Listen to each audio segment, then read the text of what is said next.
What contributes to a climbing grade? Why is that a V3 and that's a V5? Or maybe you climbed your first V7 and you're thinking maybe it was a V6. Today, we are going to talk about how climbing routes are graded both in the gym and outside.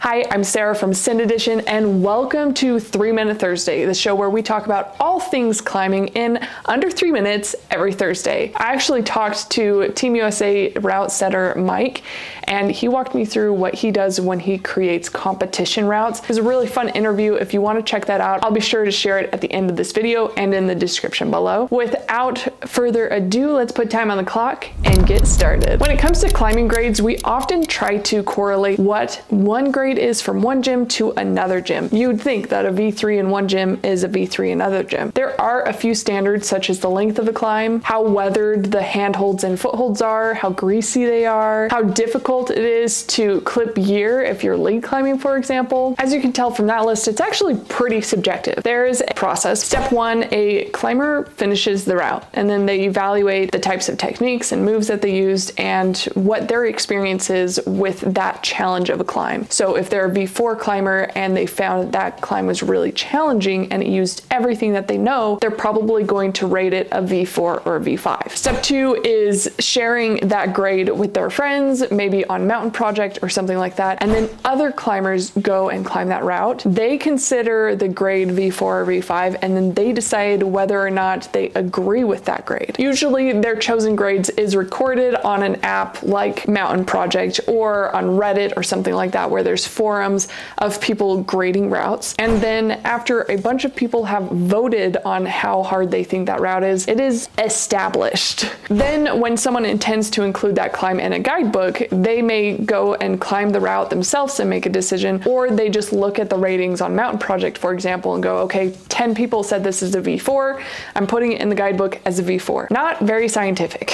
In some cases, these grades are upgraded over the years, especially if maybe a handhold breaks off or something like that. You'll find that a guidebook updates it, or on Mountain Project, there may be a bunch of comments that say this says it's a V4, but I actually think it's a V3, at which point you kind of just have to decide what you feel it was when you climb it.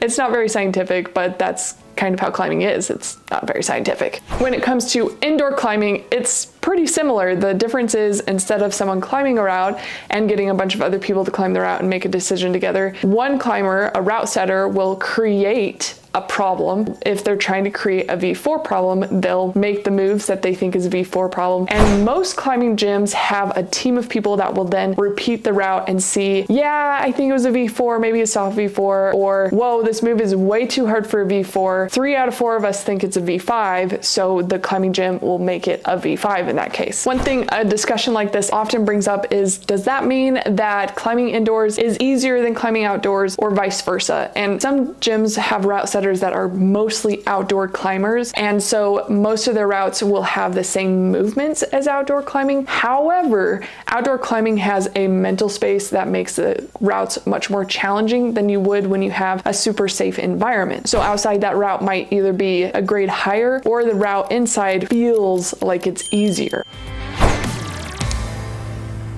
Comment highlight from the other 171. Thank you so much for commenting. You said, recently got into bouldering and fell in love with the sport almost instantly. Love your vids, really helpful for beginners just starting out. I am so glad that they were helpful for you, and good luck with your journey. Climbing has changed my life, and I hope it brings the same benefits to you. If you like this video, please give it a thumbs up and share it with your friends who may also be interested. A lot of gyms recreated the movements in free solo. People were surprised that they could make that move because it seemed so intense on the film. Well, what they're forgetting is that was hundreds of feet in the air. Yes, the movement itself may be less challenging, but if you made a mistake, if you slipped, he would slip and fall to his death, which makes every part of the movement more important, more terrifying, and because of that, it makes it a harder move.